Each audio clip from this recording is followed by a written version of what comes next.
ایران کی عوام اور پاکستانی عوام سب کے لیے ایک سوگوار دن ہے۔ آیت اللہ کی شہادت کے بعد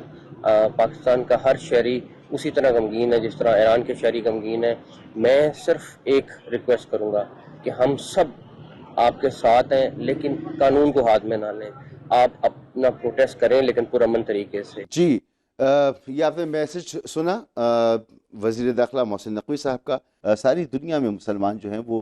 غمگین ہیں، افسردہ ہیں، اور جو ان کے فالوورز ہیں خاص طور پہ وہ تو بہت ہی صدمے کی صورتحال میں اس وقت، لیکن قانون کو ہاتھ میں نہیں لینا ہے۔ ہم نے مختلف جگہوں سے یہ اطلاعات ملی ہیں کہ لوگ بہت مشتعل ہیں، مظاہرے کر رہے ہیں، تو اپنے ملک کے اندر آپ کیا کریں گے؟ آپ ظاہر سی بات ہے افسوس کر سکتے ہیں، یہاں تو امریکہ نہیں بیٹھا ہوا کہ آپ، اور پھر جو سفارت خانے ہیں یا یہاں پر جو ممالک ہیں وہ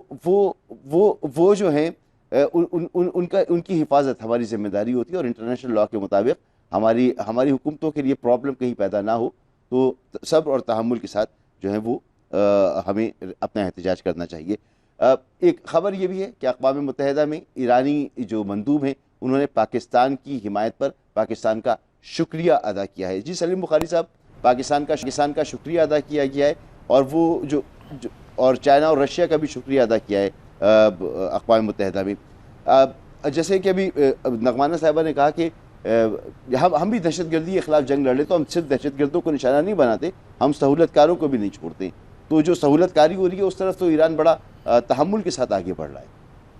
دیکھیے پہلی بات تو یہ ہے کہ انٹیریئر منسٹر کا سٹیٹمنٹ جو ہے وہ بڑا انکریجنگ سٹیٹمنٹ ہے، اس لیے کہ انہوں نے کہا کہ پوری قوم جو ہے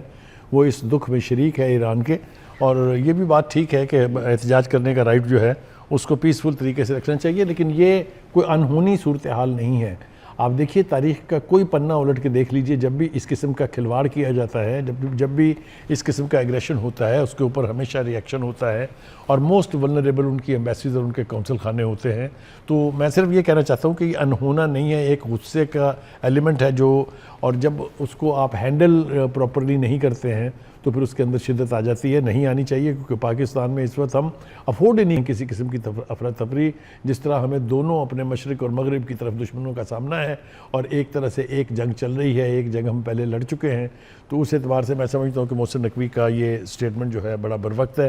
دوسری طرف آئیے وہ جو حوالہ آپ نے دیا، دیکھیے بات یہ ہے کہ اس وقت انٹرنیشنل سچویشن جو ہے موسٹ ولنریبل ہے۔ چائنا اور رشیا کی طرف سے جس طریقے سے سپورٹ دی گئی ہے، میں یہ تو نہیں سمجھتا کہ وہ بہت کافی ہے، اس لیے کہ امریکہ جیسا ملک جو ہے وہ نیکڈ ایگریشن کر رہا ہے، اور اس کو صرف اگر آپ سمجھتے ہیں کہ آپ کی فارن منسٹری کے ایک سٹیٹمنٹ سے آپ اس کو ریزسٹ کر سکتے ہیں